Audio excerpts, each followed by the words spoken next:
പത്തനംതിട്ടയിൽ കോവിഡ് ബാധിതയെ ആംബുലൻസിൽ പീഡിപ്പിച്ച കേസിൽ പ്രതിക്ക് ജീവപര്യന്തം തടവ് ശിക്ഷ വിധിച്ചു. കായംകുളം സ്വദേശി നൌഫലിനെയാണ് പത്തനംതിട്ട കോടതി ശിക്ഷിച്ചത്. 2020 സെപ്റ്റംബർ 5-നാണ് കോവിഡ് കെയർ സെന്ററിലേക്ക് കൊണ്ടുപോകും വഴി ആറന്മുളയിലെ മൈതാനത്ത് വെച്ച് ആംബുലൻസിൽ പീഡിപ്പിച്ചത്. 6 വകുപ്പുകളിൽ പ്രതി കുറ്റക്കാരനെ കണ്ടെത്തിയിരിക്കുകയാണ്. അതിൽ 376 IPC പ്രകാരമുള്ള പ്രതി കുറ്റക്കാരനെ കണ്ടെത്തിയതിൽ 10 വർഷവും 1 ലക്ഷം രൂപയും ശിക്ഷ നൽകിയുണ്ടായി. IPC 320 പ്രകാരമുള്ളതിന് 1 വർഷം, അതുപോലെ IPC 354 1 വർഷവും 3000 രൂപയും, 357 B IPC പ്രകാരമുള്ളതിന് 3 വർഷവും 5000 രൂപയും, കൂടാതെ SC/ST ആക്ട് 3(2)B പ്രകാരം ലൈഫ് ഇംപ്രിസൺമെന്റ് ആണ് പറഞ്ഞിരിക്കുന്നത്. വളരെ സങ്കീർണമായ സമയത്തായിരുന്നു ഇതിന്റെ അന്വേഷണം ഏറ്റെടുക്കേണ്ടി വന്നത്. അന്ന് നല്ല ടീമുണ്ടായിരുന്നു. ഒരു ടീമായിട്ട് നിന്നാണ് അന്ന് ഈ കേസ് അന്വേഷിച്ചത്. അതിനുശേഷം സമയത്തിനുള്ളിൽ തന്നെ 50 ദിവസത്തിനുള്ളിൽ കുറ്റപത്രം കൊടുക്കാൻ കഴിഞ്ഞു. വിധിയിൽ വളരെ സന്തോഷമുണ്ട്. നന്ദുഷ ചേരുന്നുണ്ട്. നന്ദുഷ, ശിക്ഷാവിധിയുടെ വിശദാംശങ്ങൾ. 2020 സെപ്റ്റംബർ 5-ാം തീയതിയാണ് കേരളത്തിൽ അന്ന് ലോക്ക്ഡൌൺ ആയിരുന്നു. ആ സമയത്ത് കേരള മനസാക്ഷിയെ ഞെട്ടിച്ച ഒരു പീഡനം കോവിഡ് രോഗിക്ക് നേരെ ഉണ്ടായത്.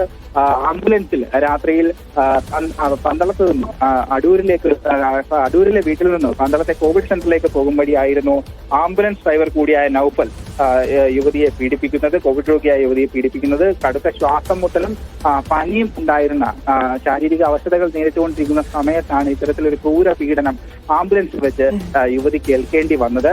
നൌഫലിന് മുൻപ് ക്രിമിനൽ പശ്ചാത്തലം ഉണ്ടായിരുന്നിട്ടും ആ വിവരങ്ങളൊന്നും അന്വേഷിക്കാതെയാണ് നൌഫലിനെ ഈ ആംബുലൻസിൽ ഡ്രൈവറായി നിയമിച്ചത് എന്നടക്കമുള്ള കാര്യങ്ങൾ സർക്കാരിനെതിരെ വലിയ വിമർശനമായി പൊതുസമൂഹത്തിൽ നിന്ന് ഉയർന്നു വന്നിരുന്ന ഒരു വിഷയം കൂടിയാണ്. കോവിഡ് സമയത്ത് കോവിഡ് രോഗികളുടെ സുരക്ഷിതത്വത്തെ പോലും ചോദ്യം ചെയ്യുന്ന തരത്തിലായിരുന്നു ഈ സംഭവം പ്രതിപക്ഷം പോലും സർക്കാരിനെതിരെ ഉയർത്തിക്കൊണ്ടുവന്നത്.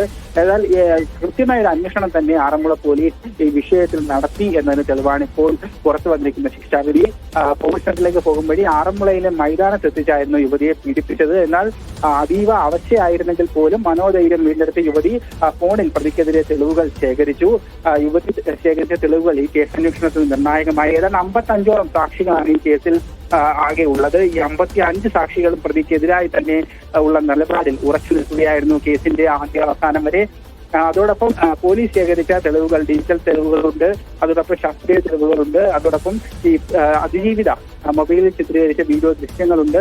അവയെല്ലാം പ്രതിക്കെതിരെ സമർത്ഥമായി ഉപയോഗിക്കാനും അന്വേഷണ സംഘത്തിനായി എന്നതും എടുത്തു പറയേണ്ട കാര്യമാണ്. മറ്റൊരു വിഷയം, പൂർണ്ണമായും ഡിജിറ്റൽ മൊഴിയും ഡിജിറ്റൽ സാക്ഷിമൊഴികളും ശേഖരിച്ച കേരളത്തിലെ തന്നെ ആദ്യ കേസുകളിൽ ഒന്നായി വ്യാഖ്യാനിക്കപ്പെടുന്ന കേസ് കൂടിയാണിത്. കാരണം കോവിഡ് സമയമായിരുന്നു. എല്ലാ സാക്ഷികളെയും അല്ലെങ്കിൽ എല്ലാ തരത്തിലുള്ള മൊഴിയെടുപ്പും പോലീസ് ഉദ്യോഗസ്ഥർക്ക് നേരിട്ട് ചെന്ന് ചെയ്യാൻ കഴിയുന്ന ഒരു സാഹചര്യം ആയിരുന്നില്ല അന്ന്.